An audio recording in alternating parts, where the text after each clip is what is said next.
Matt has just seen that in the run sheet coming up today that there's a new segment. And are you typing up some kind of intro for it or something like that on your phone? Are you trying to hunt down a new intro? Anyway, Matty, how are you, mate? All right? I'm already hated enough for Matt Wynn's F1 corner. Matt Heath's F1 corner. Yeah. This upcoming one is really going to make Pete me unpopular. What even is the ABS umpiring system? We'll get to that. Oh, anyway, did you so see good. any of the humiliation yesterday? No, 2 days ago now at the Basin Reserve via the I likes thought, of... because I was following it early on and you guys were doing really well. Yeah, we were. Yeah. And in classic G-Lane fashion, he had to come out and really pull the handbrake on that thing. Right. And decide, you know what, we're not going to do well. This is not who we are. This is not in our DNA as a team. We got off to about 110 for none off 8 overs or something like that. Right. Who was batting first? Myself and another guy. I didn't have a great innings. I was just going on at about a strike rate of 120 or something like that. The other bro that was opening up for us was going at about 250 rate. He just went ballistic. So Right. I don't know where these guys came from, but they were all friends of So much. Lane The and ACC team's so much better since you don't get people like me playing in the team. No, we could have done with a couple of autumn leaves, actually, to be quite honest. You would have been devastating on that slow wicket the other Basin. And then what went wrong? So G-Lane came out and tried to smash everything but middled nothing? Yeah. Yep. Just going on past form. Yeah, the highlight of his night, I'm not sure if you heard it yesterday, but it was when he browned out at the afters and then came to an Italian restaurant and then asked the Indian descent waiter if he could please have a chicken korma. Wow. Well, that's hitting it right out of the middle, isn't it? That is hitting it right out of the middle. Oh, that's so good. How did he bowl? Actually, kind of well, I think, Yeah. for his standards. He was going at about 10s or something like that. Didn't take a wicket. My favourite part about G-Lane's bowling is the way he walks back to his mark and immediately turns and aggressively runs in straight away. Oh, he gets through the overs. Yeah. He loves to pound through them. I don't know why he's in such a rush, but I suppose it matches up the rest of his personality. And then about 4 balls into the first over, he's done something to his back and he's in all sorts. Yeah. Why does he always have to just throw the entire kitchen sink at the first one? And well, not as much as Joe Jerry did. He came out at the end of the innings with 2 balls to face. Oh, did you hear about this? No. They made me bat for some reason. Yeah. And because Paul Ford was doing commentary. Yeah, he opted and not to. I was way underprepared. I had no idea. I had no box or anything. Came running out. Jason Eaton's in the middle of the pitch. He's like, go boy, free swing first one. I'm like, no, you're facing, aren't you? He's like, no, you got to face it. Some guy comes steaming in. I swung so hard, I missed the ball and hit myself in the back of the head with the bat. Oh, that's great. The only thing that was missing was your feet coming out from underneath you. But if you'd got anything on it, that would have gone a mile. I missed it by probably 2 miles. That was a problem. And if you do want to watch that humiliation, you can. But you've got if you've only got 2 balls, you've got no balls. You can't be getting your eye in on that. No. And how did you go with the second ball you faced? I tried to play a forward defence. Last ball of the innings, missed it. I think there's some delayed concussion going on. For some reason, I'm getting blamed. Were you helmeted up? No helmet. Yes. No helmet, no box. Pair of pads that were too small. I think they were Georgia Plymouth pads.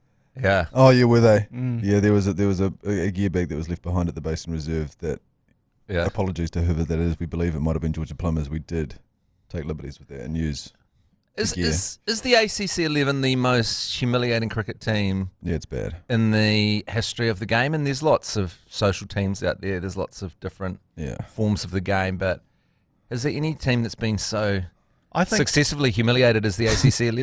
I think the Washington Generals would beat us in a game of cricket. I had a mate that came down and he said hi to me on the boundary. He was keen to come down and watch a little bit. And then I came off the field and I was like, geez, I haven't seen him in about half an hour. I sent him a text and said, hey mate, did you get out of here? And he said, yeah, sorry, I had to get out of there. And I said, oh, what do you got on this afternoon? And he said, no, nothing. Just had to get out of here. I could not sit here. I just had to get away from this. I couldn't sit here and watch this shit. Isn't there famously there was a wide, some coverage from the wide shot, and 4 ACC members blew out their legs running after a cover drive. Just one by one, each member just went down. It was like, I think it was Ben Hurley first, then me, and Lee Baker maybe. Lee Baker, like four fielders ran up short, You can chasing a sort of leisurely cover drive. Now that I've been so humiliated by this team many a times that I can imagine while playing the Benny Hill music playing. You know, Yeah. at least usually I can wait till after the game to imagine that. Yeah. Like the ball follow that video you posted last night of G Lane getting followed around in the first over joke was cracking me up because he was just getting peppered, and it felt like these guys were middling these balls, and then you watch the video back and it's just dribbling out to him. So slow. Yeah, I saw G Lane's first comment was, I thought that was going a lot faster. But that's what I noticed as well, because when we've played these games on the big fields, so everything looks international. Yep. Uniforms, scoreboard, the whole thing.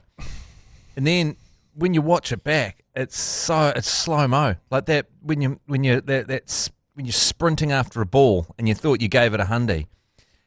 It's like you're running on ice skates. Yeah, It's humiliating. It's not good. Yeah. But anyway, we can put that one behind us, and we'll no doubt do it again at some stage. Live. Keen. I'll put my hand up. Yeah, you should. Live from the Export studio. This is the agenda for Thursday, the 9th of April. The Agenda Podcast, the home of sporting nonsense and claptrap. Brought to you by Export Ultra. Well, it happened again, Matty. It's not good, Matty. The Wires lost again, Matty. Yeah. Now, and there's some serious headwinds on top of that loss.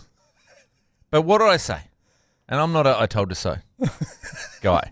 Never. But I said the first one made me very nervous. Yeah. The second one made me, anxious, just anxious. The third one in a row, I was just racked with panic. Yep.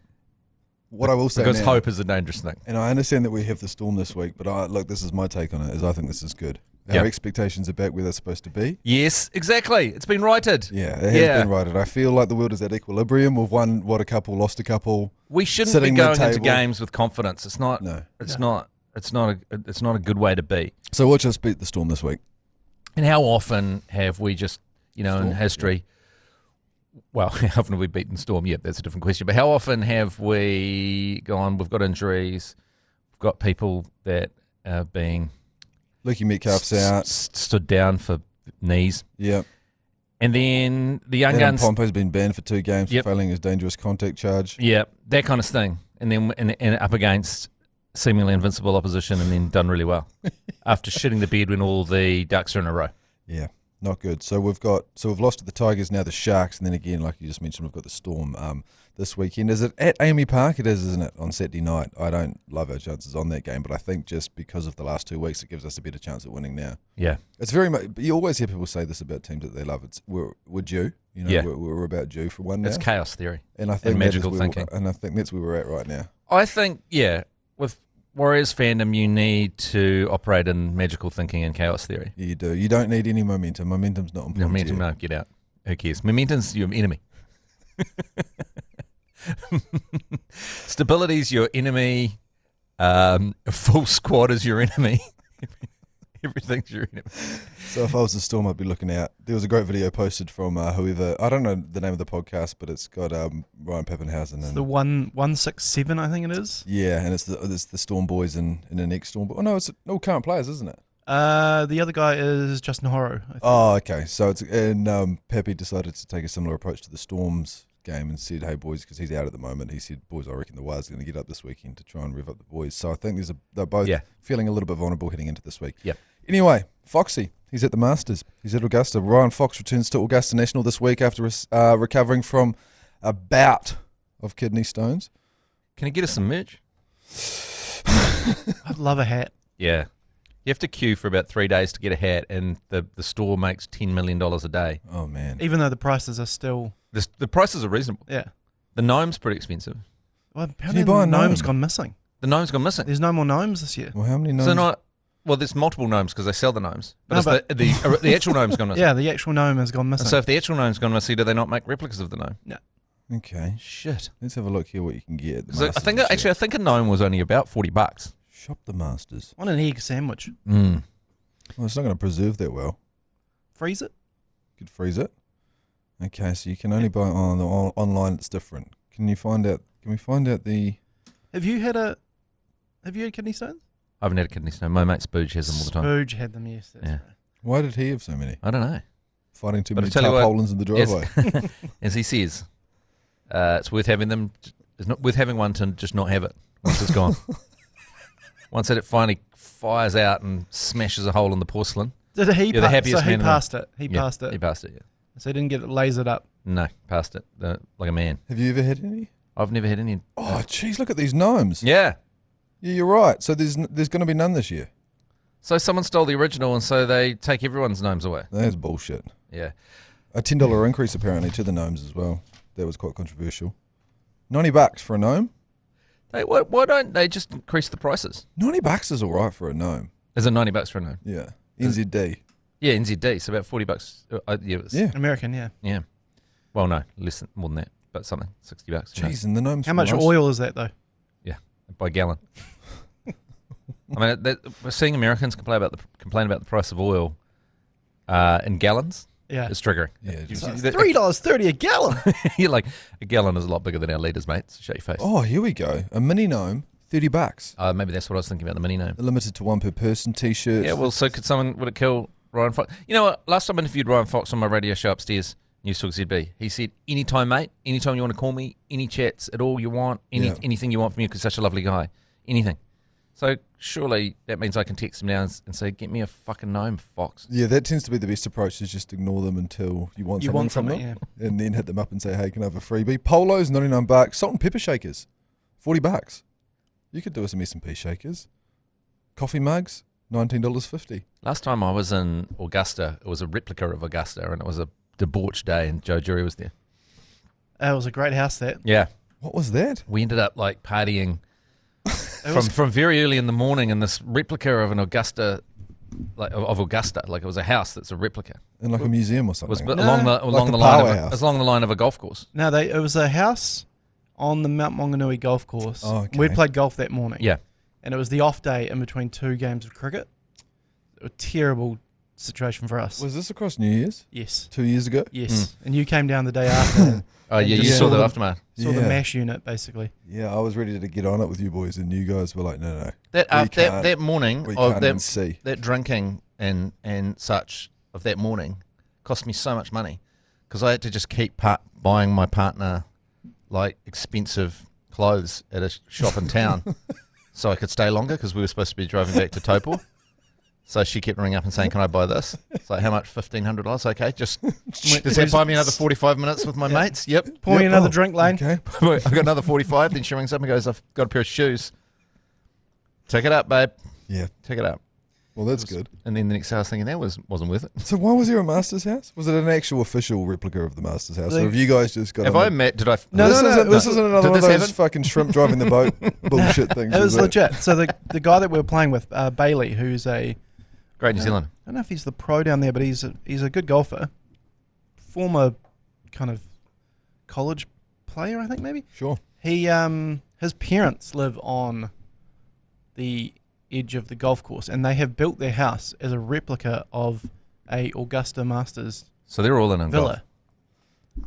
It's pretty cool. That's amazing. And so there's a big balcony or deck kind of thing out the back. And we were abusing Neil Wagner. Remember? Neil Wagner, Colin de Gronholm. Oh, yeah, the minute piece was out there. Mark Richardson. They were playing golf.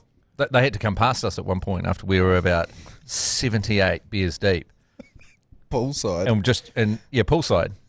And they had to play near us. And the vitriol. Can only imagine G-Lane. Yeah, it was what G-Lane said. Not good. No, not good. Scotty Scheffler, he's the favourite at the TAB to win the Masters at $6.50. Foxy's paying $5 for a top 20 finish. Get on it. Yeah, that's good money. Yeah, that is good money. That's good eating. Easy money. Let's take a break, and we'll come back with a couple of, maybe even new segments. Jesus, watch out. Right, before we move on, Matty Heath, I just have to tell everyone about the fact that this weekend we do have UFC 327 going on, and our very own Carlos Olberg is fighting for the light heavyweight title, and we're back with another Betcha-hosted pot. Use the invite code, the ACC XI in the My Mates section on the Betcha app there. Just click the Bet Social tab and then chuck in all that info. If you're new to the Betcha app, you'll also get $100 in bonus cash when you sign up and deposit $50. And then, of course, there's a whole bunch of boosted odds across the weekend on the UFC 327 as well. And do not forget, you have to be R18 and you have to bet responsibly. Also, as well, get up on this. A new sign-up offer. New customers get a 200% bonus on your first deposit. Score $100 bonus cash when you sign up to Betcha and deposit $50 or more. I just said that, but you can download the Betcha app. Perfect. Oh my God, there's even more promos. Do I need to go through all these, do you reckon, Joe? Hero promo. Wednesday onward. $20 bet match. Bet $20, get $20 bonus cash. Enter bonus code UFC327 and place a $20 bet on the Elberg fight and get $20 in bonus cash on Betcha. There's a lot of words there, but again, the most important part is if you want to bet with some mates on this weekend's UFC 327, and by mates I mean me, Joe Jerry, all of us here at the ACC office, join the group pot that we've got going on there. You can have a bit of a chat to us. We'll talk about what we're going to bet on, what we're thinking. And we'd like to hear from you as well. So go on, put as much as you want in, and we'll hope to win some money. We've got a pretty good reputation, better than Radio Hodakis, that's for sure. You doubled the money last time. Yeah, we did. Whereas Keezy and his best betcha pot lost all 7 bets he put on. Wow. Yeah, it wasn't. What are the chances? Could you put money on losing all 7 bets? That'd be probably a pretty good payout. You got a poly market somewhere. Right, this is interesting. So Dave Rennie has committed to selecting his first All Blacks squad purely on Super Rugby form rather than past reputation. Rennie says form over reputation. Ooh. But does anyone actually believe that? Every All Blacks coach says it.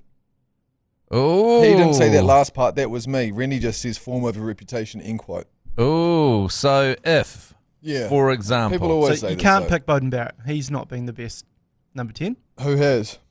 If you... Probably the Chiefs 10?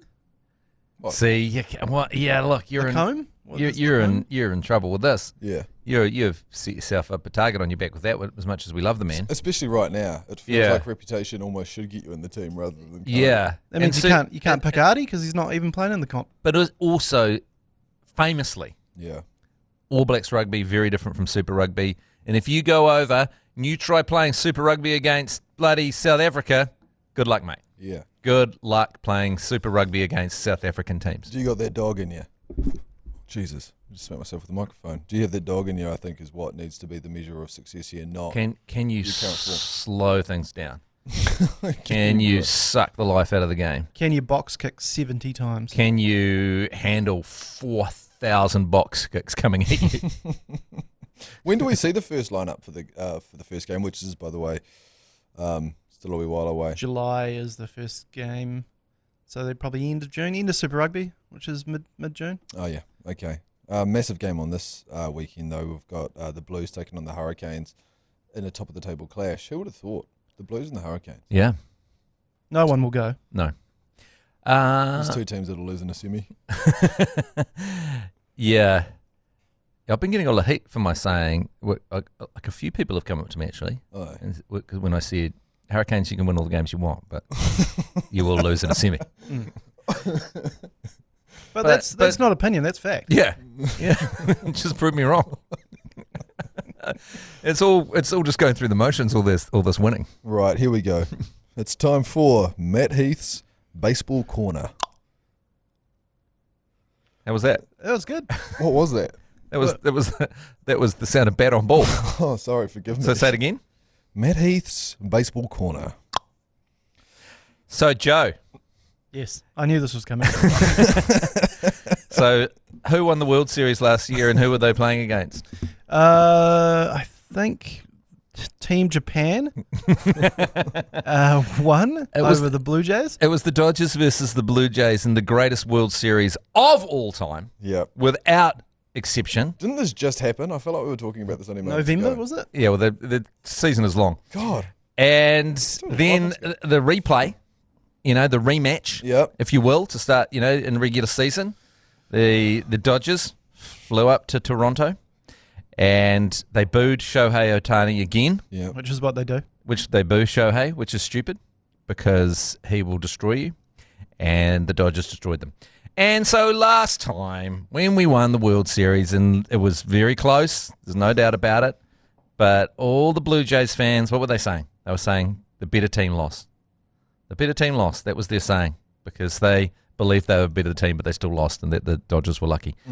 So, Joe, what was the score pop quiz in this pop quiz in the first game of regular season, Blue Jays versus Dodgers? I think it was 14-2 to the Dodgers. To the Dodgers, but and the Blue Jays are suffering huge injuries at the moment. And the Dodgers sent out a comedy picture at the end. They said at the end. You can't send out a position player to come and pitch. That is a humiliator. And then what was really funny is Shohei Ohtani was cracking up so much at how Diaz pitches that he went out onto the mound after the game and started imitating his terrible pitching, which has been deemed disrespectful by Blue Jays fans. Very un-Japanese of him. Yeah. Oh, well, speaking of un-Japanese, did you see in the second game, the Blue Jays catcher, it's not the normal catcher, but the Blue Jays catcher. No, Alejandro Kirk, the little fatty man. Yeah, where's Fatty Man? He broke his hand. That's why they're not doing well, because Fatty Man was keeping them in the series. Yeah, the fat little pig. The little cooney. You can't call him a fat little pig. I think a cooney is a bit more acceptable. Okay, the cooney pig was keeping them in the World Series. What are those things in the Mario Brothers? The Koopas? The Copas? Yeah, something like that. So what's happened to him? Hang on, he's out. But anyway, broke his hand. The stand-in pitcher, who's also a fat little man, he whacked Shohei Ohtani accidentally on the back of his arm, like on his funny bone. Mm. And Shohei Ohtani, who only ever speaks Japanese, in press conferences, whatever, he yelled "fuck" in the most American accent you've ever seen. Yeah. I think he can speak perfect. Yeah, he can. American. He can, because you see him speaking away in the dugout, but he just won't do it in interviews because it's a great way to not have to answer questions in a way. Of course it is. Especially questions about your interpreters potentially embezzled a whole bunch of money. So he gets so long to think of his answers, and then he always gives bland answers. But apparently he's the funniest guy in the dugout. But anyway, he yells out, this guy that you've only ever heard going, arigato, Yeah. Japanese. Careful. Yep, sorry. He gets hit in the armpit and he goes, "Fuck!" Almost like it sounded like when you overdub on Netflix English over top of a Japanese program. Fuck.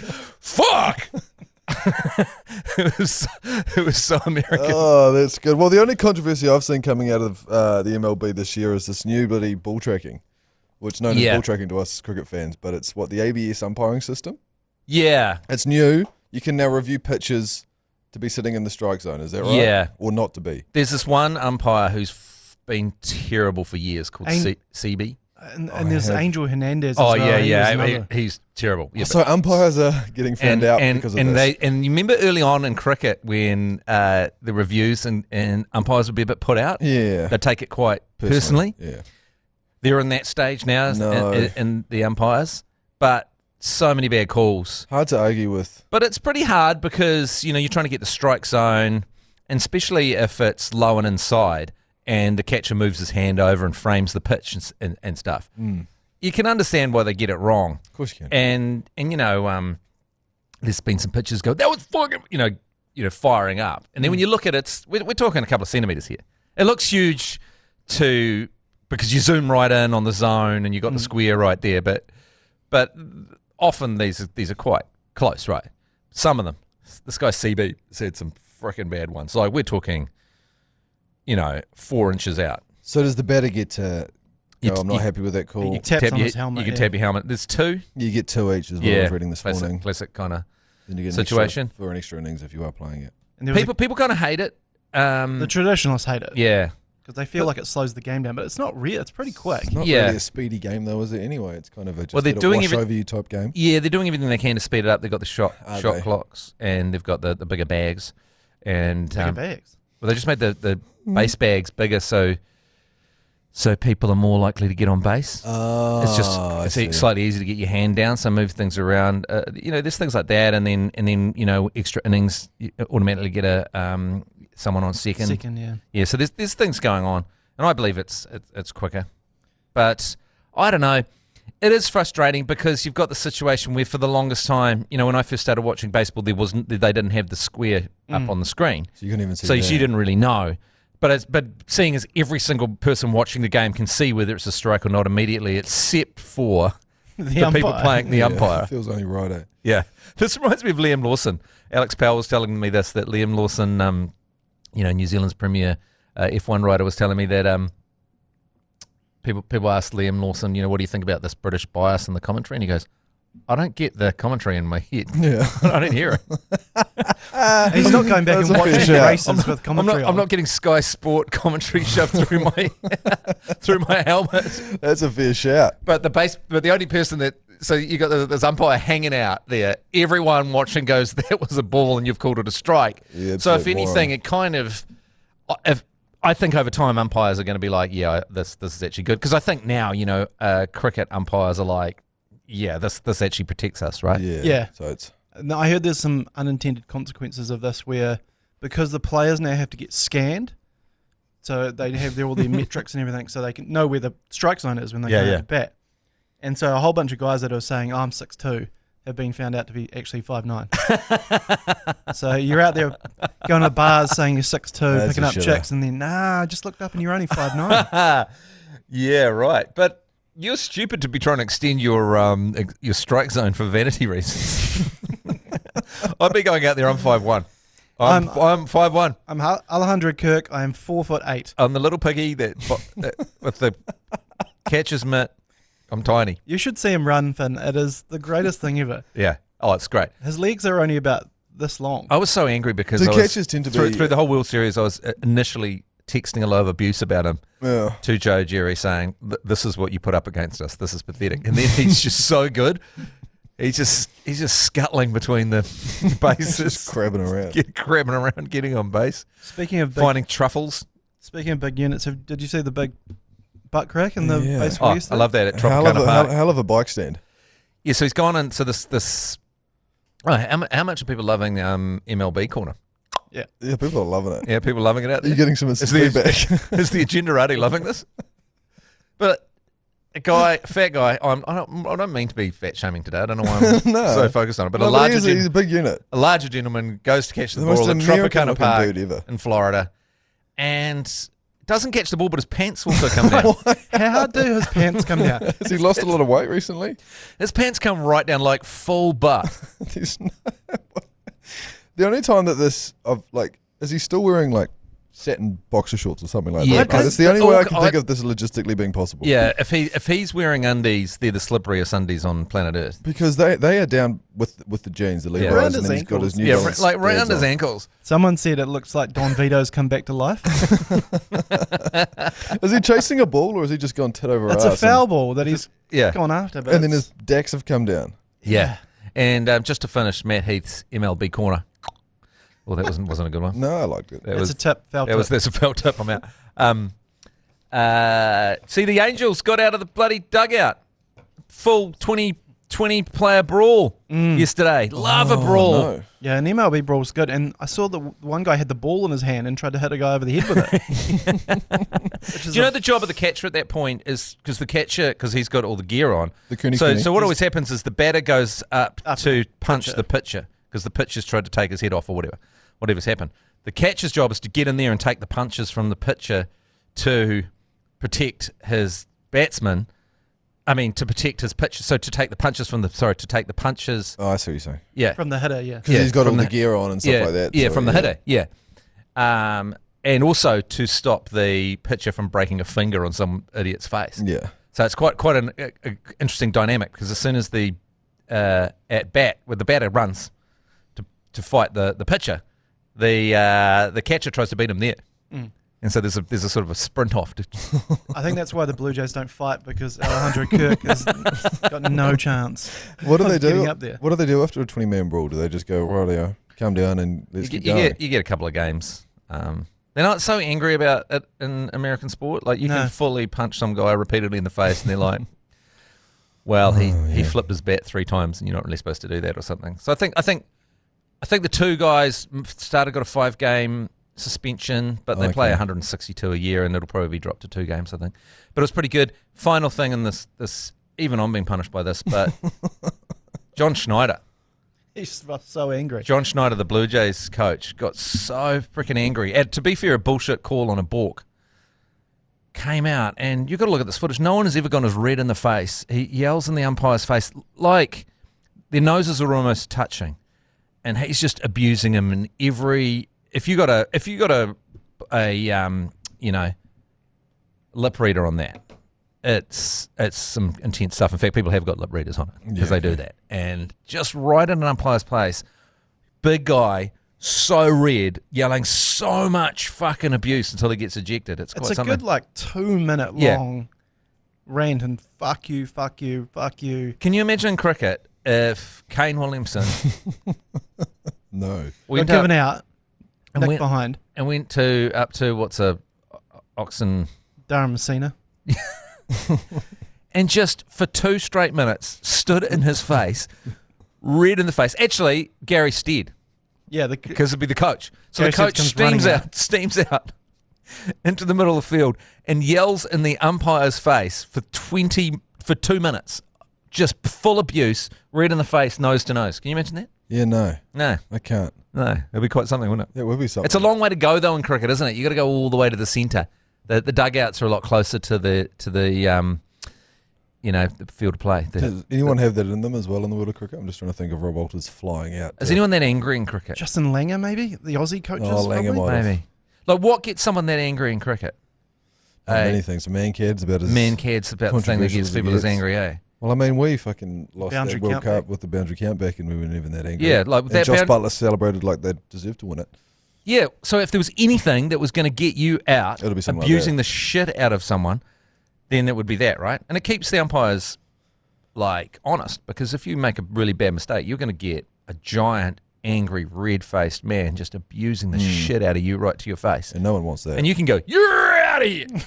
You're out of here! I like how as much as you want. But the He's guy's just still gonna stand there. He's just going to stand there because you already kicked him out. You kicked him out in 15. You've kicked him out 3 seconds, and the first time he calls you a fuckwit, and you just go, "You're out of here." Imagine if like that was in a normal workplace. So like you're working in an office, and someone goes, "Hey, look, you've missed you made a mistake on that report," and you just say, "Fuck you, fucking man! You piece of shit! You fucking shit! You don't know how you do your fucking job! Hey, boss! You don't know shit! You don't know how to use photocopy! Pretty Piece of shit!" what it looks like watching G Lane through it. Yeah, it is. Oh, that's what's working Glass with G office. Line. Jesus, actually, it is. We live that. Let's take We a live in break. fear. For God's sake. That was fantastic, by the way. Thank you very much for that, Matt Heath. And I'd love to hear from the Agendarati Oh, I don't know if you do. how they feel about I don't know. Matt Heath's MLB corner. I think you might want to run a Really? closed door policy on feedback around that Really? segment. I just, Agendarati? Because I've got nothing but negative feedback about the F1 corner. God forbid, one day we're going to have the F1 corner backed up by Matt Oh. Heath's baseball. Oh, Knock. 3 weeks. Jesus. 3 weeks. Let's- 2 weeks. Till what? 3 weeks. Till next one. Yeah. What is everyone doing in the world of Formula One? No, let's not do this. Just it's Matt Heath. Matt Heath's. Content creators are just absolutely scraping the bottom of the barrel to get something to talk about. Your weekly content creators have got fucking nothing. Right, okay, so Yeah. they're trying to find... Max Verstappen's sitting on his boat drinking gins. Yeah, Charles Leclerc still getting haircuts from his mum. Yep, he's looking good. Still Hanging looking out with his after dog. Leo. He married a really good-looking woman recently. So I think he's spending a bit of time with her. I was heartbroken to see. I've that, said it before and I'll say it again. What is it about F1 drivers and their Partners. Because their lust for the just incredibly good-looking woman? Because there's a few different profiles of Formula One drivers. There's some dudes that are quite rock star about it. You know, Lewis Hamilton, whatever. These guys at the top, Lando, all these guys that, you know, do well. But then there's these middle of the park middle of the road drivers like Esteban Ocon is one that comes to mind, and Pierre Gasly, that are just a little like kind of Lego characters if they were in any other department. And they still just have the most beautiful woman I've ever Well, seen. Charles Leclerc's little brother, Art Leclerc, turned up with a supermodel just Yeah. because of his being Charles Leclerc adjacent. Just because he can. I saw that Lando did break up with his partner Maggie though. She's not happy about it Is she not happy about it? No. Why? because she enjoys Why is going she out with an not- F1 driver. Why is she not happy about that? Lance Stroll will come in and go, I can look after you. His father will have to arrange it though, I think. Let's take a break. It happened. Matt Heath's MLB corner And then a short. got shoved up the arse of Matt Heath's F1 corner. Agendarati. What do you think? What do you like? Do you like it? Press the talkback function. Stop asking. So I'm not even here. I'm not here for the fallout because I'm Oh, that's quite smart actually. We'll save I'll it never for know. you. We'll save it for you.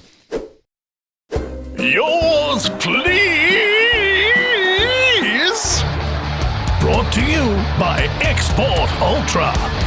Oh yeah, let's hear it. Some of your correspondence via the Yours Please function on the iHeartradio app. We had a fantastic batch yesterday, a lot going on. We did our first episode, Matty Heath, of a podcast formerly known as Dudes Reading Now, The Great Roots of New Zealand, where we drove from Auckland to Hamilton.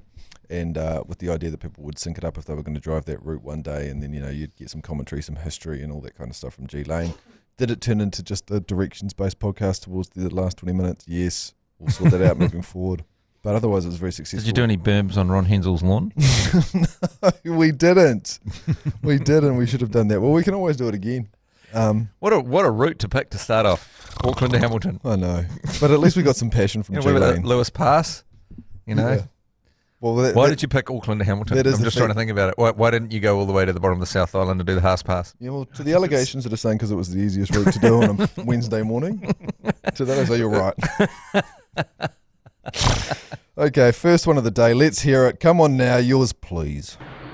Yeah, long time listener, first time caller. Yo. Just been calling my dimensions. 5'6", 96 kgs, and 4 inches. What is this mention saying? Like 5 foot what? 5 foot 5'6", 196 kgs. 96 kgs, 4 inches. You should look at playing catcher. He'd be a good catcher. Good catcher. The Blue Jays catchers. Contributor, do you run like a crab? Because if you do, you could be. So 5'6", 96 kgs. That's it's a unit. Yeah. Good size unit. He would Could be you send running, pics? He'd be running a 40-30, I reckon. And is that So 40 waist and 30 pant leg. Yeah, right. And is that showing or growing? Oh, the 4 inches part. Good question. You can get in touch. So if you get back to us on that, we need a few minutes. Yeah, send a pic. Next one. Thank you for that. Yeah, lovely. 1, 2, 3, 4, 5. Oh, fuck it. Take 5. Oh, Jesus, second. Oh, yeah. Oh, fuck. No, you're right, mate. Oh, no, I'm not doing another one. Fuck it out. Jesus. Did he crack a second one, or did I just imagine that? He did crack a second one. What, is that a... It's just a bit of it. We're just running a bit of a time trial buff thing on okay. function, yeah. Nothing right, more, I thought that was like a, hangover breaker. Oh, it might be. When you get up, and you're like, there's only one way to solve this one. Yeah, it's with one of those. And then sometimes it doesn't work out. That's what Joe Jory did yesterday when arriving back from Wellington after a decent-sized night on Tuesday night. Said to take the edge off with a export crush. It just came in here. There were 4 cans of empty crushed on the floor. What time are we talking? 10:30 AM? Yep. Nice. Next one. Yours, please. Jesus. G'day, mate. G'day, mate. Seano here. We're at fucking the MCG watching the D's play. Oh, yo. I mean, AFL, it's an interesting game, isn't it? But I mean, I'm looking forward to coming back over here for the Boxing Day. Cheers. Big ups. Getting the seat warm for you fellas. Right, kia kaha. Seano. Oh, Thank you. Yeah, thanks for that. That was a great message. Yeah, AFL was an interesting one. My partner used to come and watch me play it every now and again. Not very often. Similar to actually what your father used to do. She pretty much just reversed into the car park and faced the other way and read a book. But she did say it's a little bit like watching just 20 dudes. Well, it's more than that, isn't it? It's about 18, 16 aside, depending on how many you got. 30 dudes just kind of hot potatoing around a field. Did the ACC post this the other day? Where did I see this? It was how people that don't know AFL see AFL. Did we post that? Because I did see that video. There's a really good one historically how Americans see cricket. Yeah, yes. So good. Yeah. And hear cricket as well. I think they do the commentary with it, don't they? Yeah. And what it sounds like to people that just don't have any idea about cricket. Yeah, there's people just prancing around and opening and shutting gates and rolling around hula hoops. But yeah, if you don't know AFL, it just doesn't seem like there's any rules. No. Like you can't work out, because you go, well, why don't you just kick it through the post, you dick? Why don't you just run with it? Yeah, why don't you just run with it and kick it through the post? Can you just tackle them? Yeah, and why don't you just, there's so much. But anyone famously that spends more than an hour trying to get to understand it comes away and goes, it's a great game. It is quite a good game. It's a good game to watch too, an easy game to watch. But yeah, there's actually some news coming regarding the Boxing Day test trip and the tests around that. So about mid-June you might be hearing something from us around that. Anyway, next one. Yours, please. Hey G Lane, just driving home from work and saw a seagull smushed all over the road. Yeah. Just made me think of that time with you, Maddie, outside the 214 Dunners. Anyways, love yous, fuck yous, see you at Hodaki Corner. Yeah, for those that don't know, great message. What does he mean by that? Yeah, so, G-Lane's not here to defend himself. It was him. He killed a fucking seagull, and he's tried to muddy the waters and say it was other people's fault. But he took a He chicken, took a life. a chicken chip. So it was kind of cannibalism, wasn't it, in a way? Mm. From the night and day there? Was it a chicken chip or a chicken nugget? It was a chicken chip. Chicken chip. Night and day on Chicken the Octagon? fry? Yeah. And night and day, Octagon from the south side. Yes. That 2,4-D. You know, beneath Robbie's stony stare, the Roy Byrne statue. Just thought, he said, look at this, guys. Him and that guy in the wheelchair conspired. And he said, look at this, guys. And he threw and timed that chip so the seagull flew out at the time and got hit by the car. Mm. And then he laughed because it sounded so intense. No! Like, ow! And then he tried to blame us. Yeah. It's been a fairly successful muddying the waters, though, for G-Lane, I have to be honest. It is, because he just throws got a lot on the when record. he's here, he controls the narrative. Well, yeah, when we try and talk about it, he throws so much misinformation out that it's like the Iranian regime. There's so many memes, so much stuff coming out. It's hard to know what the truth is. All the AI slop. There's AI slop all over the place. But without him here, 2 eyewitnesses, we can say it was him and the guy in the wheelchair. They conspired to kill a seagull. Interesting, because that story tends to take 25 minutes for him to explain. It's because he's muddying the He's waters. gotta fluff it up so much. It's an easy 2-sentence story. Here it goes. We're out there, front of the 2-4 dairy, 2,4-D. Heaps of seagulls. He goes to the guy in the wheelchair. Watch this. I'll kill a seagull. Throws the chip out. Seagull gets hit by the car, chasing the chip. That's the end of story. And then I'm involved. Joe's involved. Yeah. For some reason, you were the one that might have had something to do with. And Yeah. then at one stage, there was a version of the story that I believe that you were trying to get someone in a wheelchair hit. Yeah. He tried to muddy the waters and say that at one point, he was trying to say that I pushed the guy in the wheelchair out into the middle of the road and the seagull's just a smokescreen for a hate crime. That is categorically not true. That is categorically not true. He's good at it, though, isn't he? Yeah, he is. Jesus. Because he just throws so much mud at the wall. And so many big accusations. People are just going, what is the truth? Well, that is the truth. Who was the guy in the wheelchair? I don't know. Nice guy. He was just having a beer with us. I don't think he had any legs. He didn't have any legs. Okay. He didn't have any legs. Is that more misinformation? Well, I don't know. We were having some beers on the street. As you do. Like a bunch of 19-year-olds in the Octagon. Out of the brown paper bag. Yeah. And then G-Lane's, look at this. Watch this, boys. Watch this, boys. Next one, yours, please.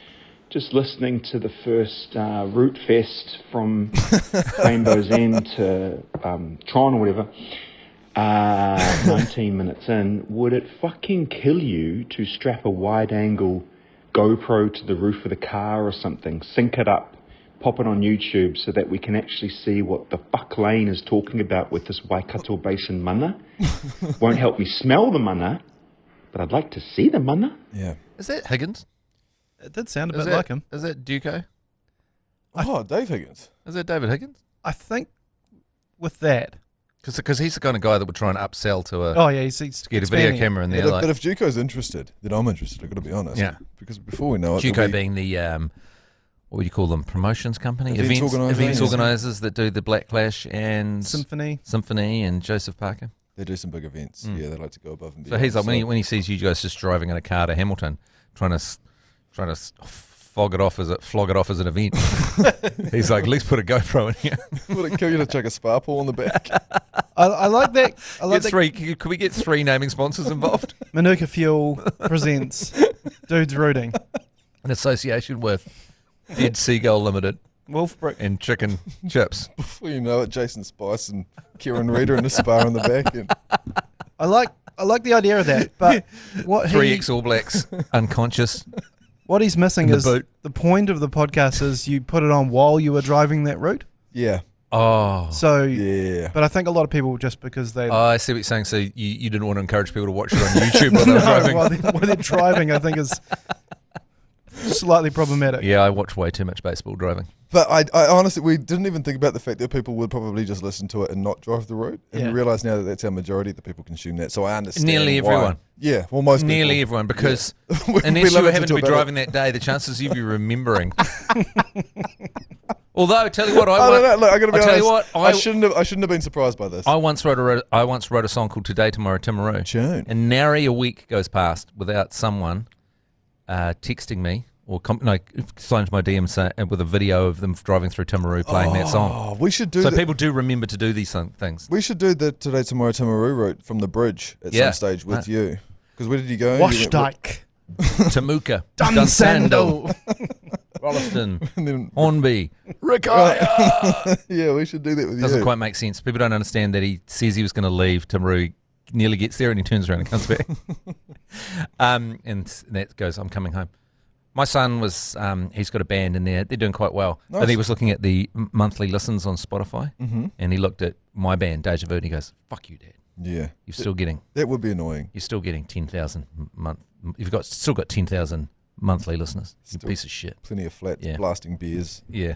At 9 o'clock on a Friday night down there. There's only 2 songs being played. Yeah. No, what was it? Feelings? No Feelings? Feelings racks up some decent numbers. I Smoke. P and I'm Alright gets a couple of numbers, but it's controversial, that one. Yeah, I think I might have mentioned this back in the day, but every now and again Feelings will come on for some reason because it's in my liked songs on my Spotify playlist from back in the day for whatever reason. And it's hard to explain to the partner why you've got a song that says feeling your tits, feeling your ass, feeling your cum on my tits. Yeah. It's a lot. So I've been explaining that to successive partners writing that song. Let alone your son, who's then finding out that the song he's got to compete with is saying things like that. I smoke pee and I'm all right. Yeah. What's another one? It's problematic being a parent.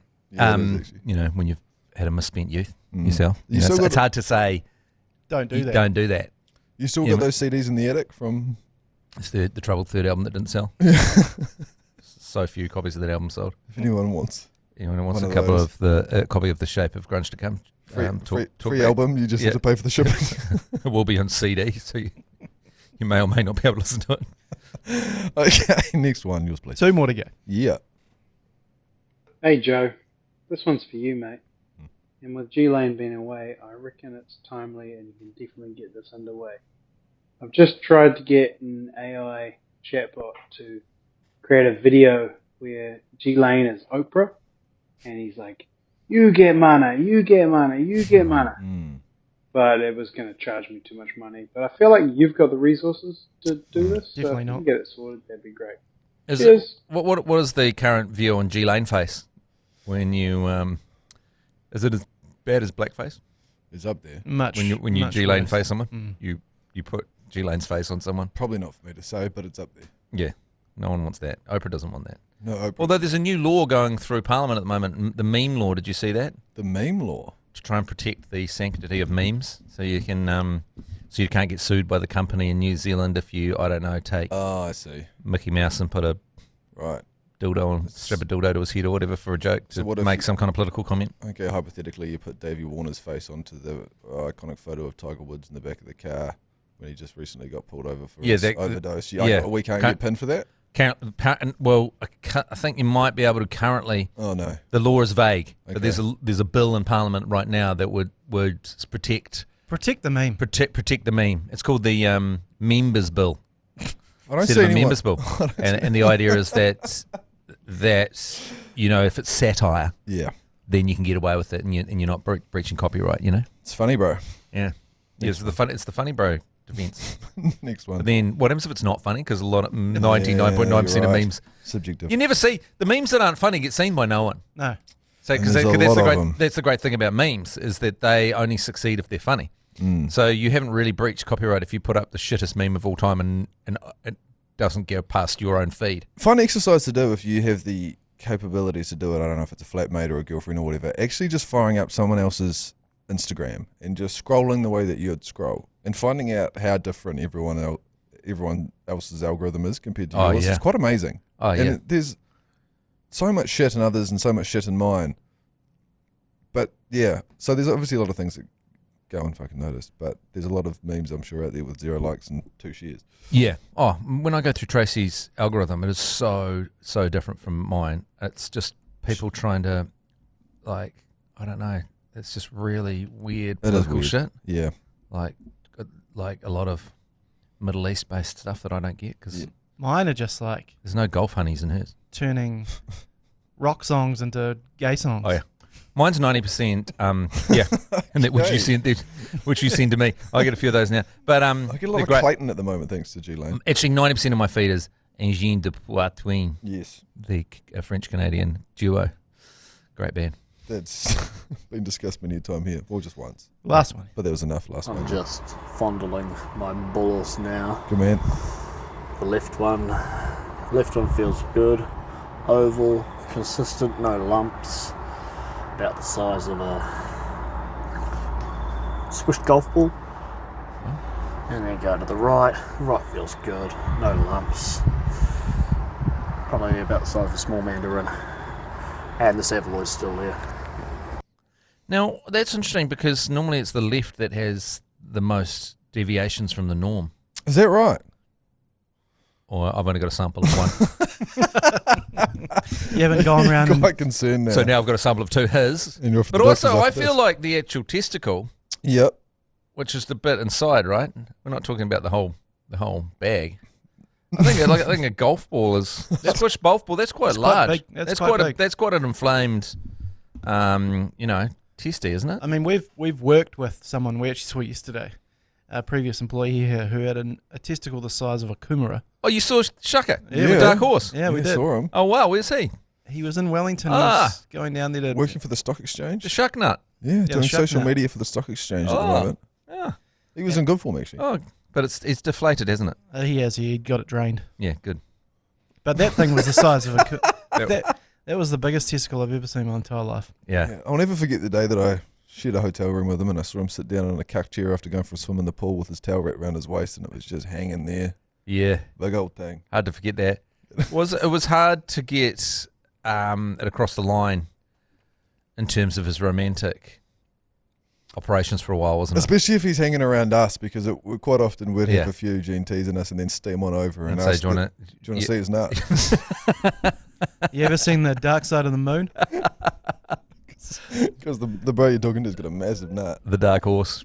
Anyway, but yeah, it's gone, which is a shame. And he seems, he walks different now as well.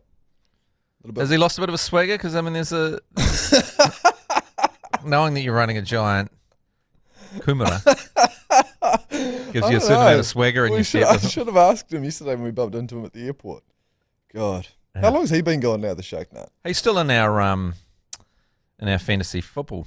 Is he? So he's still around. I still communicate with him. He was a big show producer when they were still around, eh?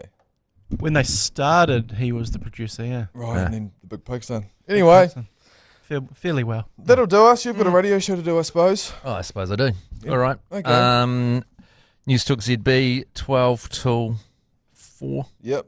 Weekdays. Glad you're all over that. Matt Heath, afternoons with Tyler Adams. God, it was good to sort out that Seagull situation. Yeah, it was good. And just absolutely love to hear your feedback from the Agenda Radio and Matt Heath's MLB corner. God, we did that. You've been listening to the ACC's Agenda podcast, brought to you by Export Ultra. For more episodes, like and follow on iHeartradio or wherever you get your podcasts.